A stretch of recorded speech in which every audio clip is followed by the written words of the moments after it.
Halo, bertemu kembali dengan saya, Gus Rowi. Pada kesempatan kali ini saya akan mendiskusikan satu topik yang cukup hangat mungkin bagi kita semua tentang bagaimana cara kita berbahasa yang baik dan juga mungkin tidak mengundang kontroversi.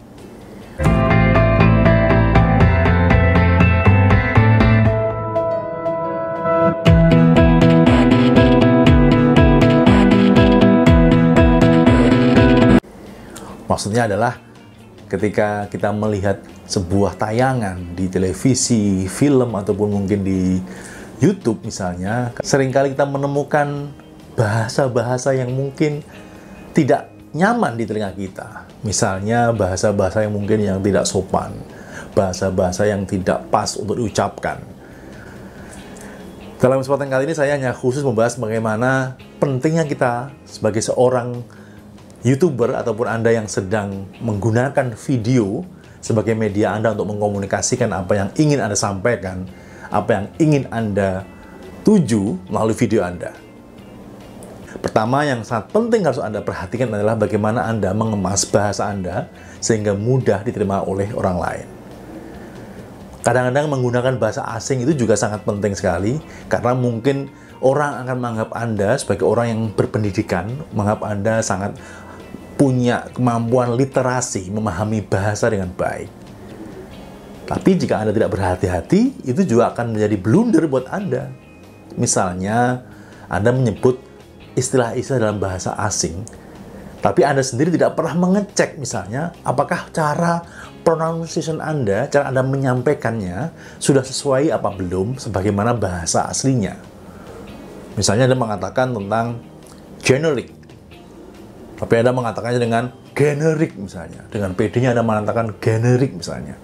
Tentu orang yang melihat dan orang yang tahu bahasa itu, cara pelafalannya nggak seperti itu, tentu kemudian akan melihat Anda tidak memiliki cukup kapabilitas, tidak memiliki cukup pengetahuan tentang bagaimana membunyikan kata-kata tersebut.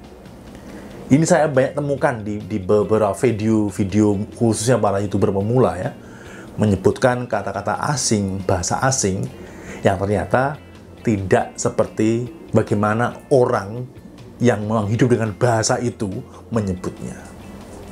Jadi yang bisa Anda lakukan ketika misalkan Anda mau menggunakan atau mau menyebut kata-kata asing di dalam video Anda bisa survei dulu, di googling dulu misalnya bagaimana cara melafalkan sebuah kata yang Anda mungkin pengen memastikan juga apakah cara Anda melafalkannya sudah benar atau belum. Yang kedua, Anda mungkin juga perlu berhati-hati juga dengan bahasa kita sebagai bahasa Indonesia. Karena kadang-kadang kita juga tidak cukup update dalam bagaimana kita melafalkan atau menulis bahasa-bahasa yang mungkin bahasa kita sendiri. Misalkan Anda menulisnya di video Anda, silahkan. Nah, tentu itu salah. Karena yang benar adalah silakan.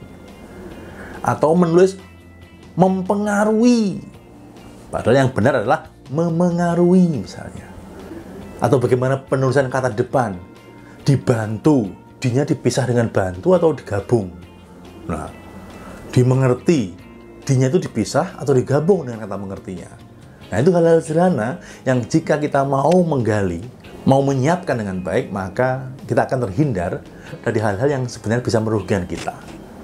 Anda bayangkan jika Anda melihat sebuah video, sebuah tayangan, dan ada bahasa-bahasa yang Anda sampaikan, atau yang disampaikan oleh si pengisi video itu, atau ada tulisan-tulisan yang ditampilkan oleh si pengisi video itu, tapi cara penulisan tidak tepat, cara penyampaiannya, cara pelafalannya tidak tepat. Mengganggu nggak? Kalau saya mengganggu, karena itu menunjukkan bahwa si pembicara tidak cukup memahami bagaimana bahasa, bagaimana berbahasa, bertutur kata, melafalkan kata, dan juga menuliskan kata secara tepat. Dan itu sangat memengaruhi kredibilitas si pembicara di depan orang yang berbicara. Kita bisa membangun channel YouTube kita dengan baik dari hal yang sederhana itu.